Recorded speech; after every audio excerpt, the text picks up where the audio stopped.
டெல்லி செல்வதற்காக விமான நிலையத்திற்கு சென்றார் தாவேகா தலைவர் விஜய். அண்மை செய்தியாக பார்த்து வருகிறோம். இன்று காலை 11 மணிக்கு டெல்லி சிபிஐ அலுவலகத்தில் விசாரணைக்காக நேரில் ஆஜராக இருக்கிறார். இந்த நிலையில் டெல்லி செல்வதற்காக சென்னையில் விமான நிலையத்திற்கு சென்றிருக்கிறார் தாவேகா தலைவர் விஜய். விவரங்களோடு இணைகிறார் செய்தியாளர் ஜெர்ரி. ஜெர்ரி, வணக்கம். இது குறித்த முழு விவரம்.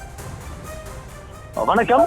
கரூர் வேலுசாமிபுரத்தில் கடந்த செப்டம்பர் 27ஆம் தேதி விஜய் பங்கேற்ற தாவேகா தேர்தல் பிரச்சார கூட்ட நெரிசலில் சிக்கி 41 பேர் பலியாகினர்.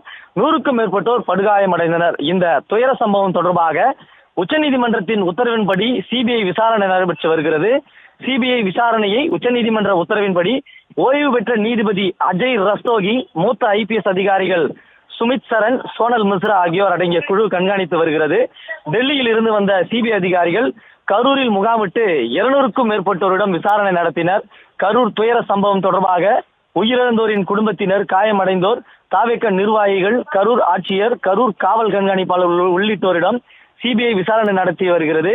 தாவேகா நிர்வாகியான புசி ஆனந்த், ஆதவர்ஜுனா, நிர்மல்குமார், கரூர் தாவேகா மாவட்ட செயலாளர் மதியழகன், விஜய் பிரச்சார பேருந்து ஓட்டுநர் உள்ளிட்டோரை டெல்லிக்கு வரவழைத்து சிபிஐ அதிகாரிகள் 3 நாட்கள் விசாரணை நடத்தினர். அப்போது கரூர் மாவட்ட ஆட்சியர் தங்கவேல், கரூர் SP ஜோஸ் தங்கையா உள்ளிட்ட காவல்துறை அதிகாரிகளுடன் விசாரணைக்கு டெல்லிக்கு வரவழைக்கப்பட்டனர். இதனைத் தொடர்ந்து கரூருக்கு விஜயின் பிரச்சார பேருந்து வரவழைக்கப்பட்டு அதில் சிபிஐ அதிகாரிகள் ஆய்வு நடத்தினர். இந்த நிலையில் தாவேகா தலைவர் விஜயிடமும் விசாரணை நடத்த சிபிஐ சம்மன் அனுப்பி இருக்கிறது. டெல்லியில் இன்று விசாரணைக்கு விஜய் ஆஜராக இருக்கிறார். இதனையடுத்து விஜய் டெல்லியில் சிபிஐ அதிகாரி ஒன்று இன்று காலை 11 மணிக்கு ஆஜராவார் என்று சொல்லப்படுகிறது.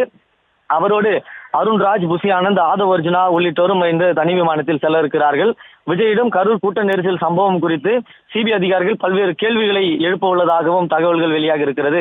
கரூர் பிரச்சாரம் கூட்டத்துக்கு விஜய் தாமதமாக வந்தது பற்றியும், 10,000 பேருக்கு மட்டுமே அனுமதி பெற்ற நிலையில் 25,000 முதல் 40,000 பேர் வரை கூடியது குறித்தும், அனுமதி மீறல் குறித்தும் அவர்களிடம் சிபிஐ அதிகாரிகள் விசாரிக்க உள்ளதாகவும் கூறப்படுகிறது. டெல்லியில் இன்று விசாரணை நடத்த உள்ள நிலையில் டெல்லி செல்லும் விஜய்க்கு பாதுகாப்பு வழங்கப்பட வேண்டும் என்று டெல்லி காவல்துறையிடம் தாவேகா மனு அளித்தது. விஜய் தங்கும் இடத்தில் உரிய பாதுகாப்பு வழங்க கோரி கட்சியின் இணை பொதுச் செயலாளர் நிர்மல்குமார் மனு அளித்திருந்தார். அவருக்கு உரிய பாதுகாப்பு வழங்கப்பட வேண்டும் என கட்சி சார்பில் கோரிக்கை வைக்கப்பட்டது. இதனை ஏற்று டெல்லி விமான நிலையத்திலிருந்து விஜய் மீண்டும் சென்னை திரும்பும் வரை 11 பேர் கொண்ட கமாண்டோ குழுவினர் அவருக்கு முழுமையான பாதுகாப்பு வழங்குவார்கள் எனவும் கூறப்படுகிறது. இந்த நிலையில்தான் விஜய் டெல்லியில் உள்ள சிபிஐ தலைமை அலுவலகத்தில் ஆஜராகி தன்னுடைய விளக்கத்தை அளிக்க உள்ளார். ஏற்கனவே தாவேகா முன்னணி நிர்வாகியிடம் 3 நாட்கள், அதாவது 19.5 மணி நேரம் சிபிஐ விசாரணை நடத்தியது. எனினும் விஜய் விட்னஸ் என்ற முறையில் அவரை விசாரித்தால் கூடுதல் விவரங்கள் கிடைக்கலாம் என்பதால் இன்று விஜய் ஆஜராக அழைத்திருக்கின்றனர். அதாவது விஜயால் வாகனத்தில் மேல் ஏறி நின்று கண்ணு கிட்டிய தூரத்திற்கு கூட்டத்தை பார்க்க முடிந்தது.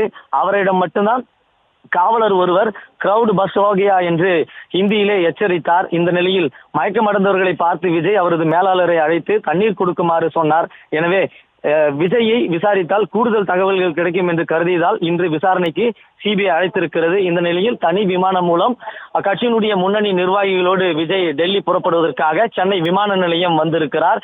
இன்னும் சற்று நேரத்தில் தனி விமானம் மூலம் டெல்லி சென்றடைந்து சரியாக 11 மணிக்கு ஆஜராவார் என்று எதிர்பார்க்கப்படுகிறது. ஜெர்ரி, இப்ப இதுவரைக்கும் தாவேகா நிர்வாகிகளிடம் நடத்தப்பட்ட விசாரணை எந்தெந்த கோணங்கள்ல இருந்தது?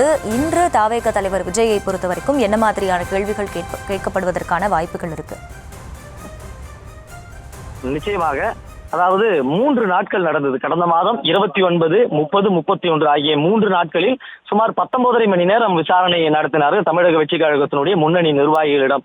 அப்பொழுது எத்தனை மணி நேரம் பொதுக்கூட்டம் நடத்துவதற்கு அனுமதி வழங்கப்பட்டிருந்தது, பொதுக்கூட்டம் நடைபெற்ற இடத்தில் எவ்வளவு பேர் கூட அனுமதி வழங்கப்பட்டது, அனுமதி வழங்கிய அதிகாரிகள் யார் யார், மேற்பார்வை அதிகாரிகள் யார், தமிழக வெற்றி கழக நிர்வாகி தரப்பில் செய்யப்பட்ட ஏற்பாடுகள் என்ன, திட்டமிட்ட நேரத்தை, ஊர்வலம் மற்றும் பொதுக்கூட்டம் நடைபெற்றதா, விஜய் எப்போது வருவதாக இருந்தது, தாமதம் எதுவும் இருந்ததா, அவ்வாறு இருந்தால் அதற்கான காரணங்கள் என்ன, மற்றும் குழந்தைகள் மற்றும் கர்ப்பிணி பெண்களுக்கான அனுமதி வழங்கப்பட்டிருந்ததா, அனுமதிக்கப்பட்டதை விட அதிகமாக எவ்வளவு பேர் கூட்டத்தில் கலந்து கொண்டிருந்தார்கள் என்பன போன பல்வேறு கேள்விகள் பல்வேறு கோணத்துல எழுப்பப்பட்டிருந்த நிலையில்தான் அவர்களிடம், அதாவது 3 நாட்கள் நடைபெற்ற விசாரணையிலும் கூட கூடுதலான தகவல் கிடைக்கப்பெறாத காரணத்தினாலே விஜயை தற்பொழுது சிபிஐ அதிகாரிகள் டெல்லிக்கு நேரடியாக அழைத்திருக்கிறார்கள். தற்பொழுது விஜய் விட்னஸ் என்ற காரணம் அவர்தான் வாகனத்தின் மேல் ஏறி நின்று ஒட்டுமொத்த கூட்டத்தையும் அவர் பார்த்திருந்தார்.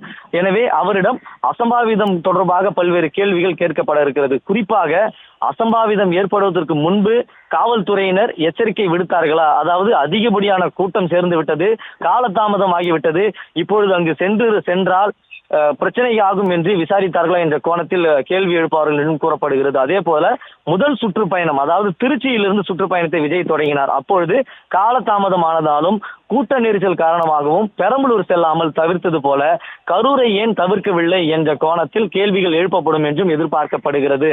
அதே போல அவர் விஜய் பேசுவதற்கு மேலே ஏறி நின்ற பொழுது கூட பாதுகாவலர் ஒருவர் அவரை எச்சரிப்பார். அதாவது சார் கிரவுட் பஸ் வகையா சார் என்று இந்தியிலே அவர் எச்சரிப்பார். அப்பொழுதும் கூட அவர் மீண்டும் பேச்சை அவர் தொடங்கியிருப்பார். அவர் எச்சரித்த போதே அவர் பேச்சை நிறுத்திவிட்டு புறப்பட்டு சென்றிருந்தால் கூட உயிர் சேதங்களை வெகுவாக குறைத்திருக்க முடியும். எனவே காவல்துறையினர் எச்சரிக்கை விடுத்தார்களா? அதாவது அதிகப்படியான கூட்டம் சேர்ந்து விட்டது, காலதாமதம் ஆகிவிட்டது, இப்பொழுது அங்கு சென்றால் பிரச்சனை ஆகும் என்று விசாரித்தார்களா என்ற கோணத்தில் கேள்வி எழுப்பார்கள் என்றும் கூறப்படுகிறது. அதே போல முதல் சுற்றுப்பயணம், அதாவது திருச்சியிலிருந்து சுற்றுப்பயணத்தை விஜய் தொடங்கினார். அப்பொழுது காலதாமதமானதாலும் கூட்ட நெரிசல் காரணமாகவும் பெரம்பலூர் செல்லாமல் தவிர்த்தது போல கரூரை ஏன் தவிர்க்கவில்லை என்ற கோணத்தில் கேள்விகள் எழுப்பப்படும் என்றும் எதிர்பார்க்கப்படுகிறது. அதே போல அவர் விஜய் பேசுவதற்கு மேலே ஏறி நின்ற பொழுது கூட பாதுகாவலர் ஒருவர் அவரை எச்சரிப்பார். அதாவது சார் கிரவுட் பஸ் வகையா சார் என்று இந்தியிலே அவர் எச்சரிப்பார். அப்பொழுதும் கூட அவர் மீண்டும் பேச்சை அவர் தொடங்கியிருப்பார். அவர் எச்சரித்த போதே அவர் பேச்சை நிறுத்திவிட்டு புறப்பட்டு சென்றிருந்தால் கூட உயிர் சேதங்களை வெகுவாக குறைத்திருக்க முடியும். எனவே பல்வேறு கோணங்களில் விஜயிடம் சிபிஐ அதிகாரிகள் விசாரணை நடத்திருக்கிறார்கள். எனவேதான் நேற்றைய தினத்திற்கு முன்பாகவே தமிழக வெற்றிக் கழகத்தினுடைய கொள்கை பரப்பு பொதுச் செயலாளர் அருண்ராஜ் உள்ளிட்டோர் அவர்கள் ஏறத்தாழ 3 மணி நேரம் ஒரு ஆலோசனை கூட்டம் நடைபெற்றது. அப்போது கூட விஜயிடம் எது போன்ற கேள்விகள் கேட்கப்படும், சம்மனில் என்ன குறிப்பிட்டிருக்கிறது என்பது போன்றவெல்லாம் விரிவாக விளக்கி இருக்கிறார்கள். இன்று கூட தற்பொழுது தனி விமானத்தில் விஜயுடன் அவருடைய முன்னணி நிர்வாகிகள் சென்றிருக்கிறார்கள். 3 நாள் அவருடைய அனுபவம் எப்படி இருந்தது, என்ன மாதிரியான கேள்விகள் எழுப்பப்பட்டது, என்ன கோணத்தில் எழுப்பப்பட்டது போன்றவற்றையெல்லாம் ஆலோசனையில விஜயிடம் வழங்கியிருப்பதாகவும் கூறப்படுகிறது. ஜெரி, இப்ப இதுக்கு முன்னாடி நடைபெற்ற விசாரணை கிட்டத்தட்ட 3 நாட்கள் நடைபெற்றதுன்னு குறிப்பிட்டிருந்தீங்க. இன்றைய விசாரணை எவ்வளவு நேரம் நீளுவதற்கான வாய்ப்புகள் இருக்கு, அது பற்றி கூறப்படுதா? தமிழக வெற்றி கழகத்தினுடைய முன்னணி நிர்வாகிகளை சிபிஐ சம்மன் அனுப்பி அவர்களை அழைத்த போது 3 நாட்கள் நடைபெற்றது. அதில் பல்வேறு கோணங்கள் கேள்விகள் எழுப்பப்பட்டது. இன்று தமிழக வெற்றி கழக தலைவர் விஜயை சிபிஐ அதிகாரிகள் அழைத்துள்ள நிலையில்தான் தாவேகாவினுடைய இணை பொதுச் செயலாளர் நிர்மல்குமார் மின்னஞ்சல் மூலமாக டெல்லி காவல்துறைக்கு ஒரு கடிதத்தை அனுப்பியிருக்கிறார். அதாவது டெல்லி வர இருக்கக்கூடிய விஜய்க்கு கூடுதல் பாதுகாப்பு தேவை என்றும் குறிப்பிட்டிருந்தார். அதுவும் குறிப்பாக அவர் தங்கக்கூடிய இடத்தில் பாதுகாப்பு தேவை என்றும் அவர் அந்த மின்னஞ்சலிலே குறிப்பிட்டிருந்தார். அதற்கு டெல்லி காவல்துறையும் பதிலளித்திருந்தது. அதுக்கு ஏற்பார் போலவே நேற்றைய தினமே பாதுகாப்பை முடுக்கி விட்டிருக்கிறது. எனவே இதை வைத்தெல்லாம் பார்க்கும் பொழுது அவர் இன்று அங்கே டெல்லியில் தங்குவதற்கான சாத்தியக்கூறுகளும் இருப்பதாகவே கருதப்படுகிறது. குறிப்பாகவே இவர் மீது எஃப்ஐஆர் பதிவு செய்யப்படவில்லை. நிர்மல்குமார், புஷியானந்த் உள்ளிட்டோர் மற்றும் கரூர் மாவட்ட செயலாளர் இவர்கள் பெயரிலே எஃப்ஐஆர் பதிவு செய்யப்பட்டிருக்கிறது. அவர்களிடம் பல்வேறு கோணங்களில் கேள்விகள் எழுப்பப்பட்டிருந்தாலும் கூட இவர் விட்னஸ் என்ற முறையில் தான் இவரை அழைத்திருக்கிறார்கள். காரணம், அவர்தான் தலைவர், அவர்தான் அந்த கூட்டத்தை அவர் வழிநடத்தினார். அவரை பார்ப்பதற்காகவே அத்தனை கூட்டம் வந்தது.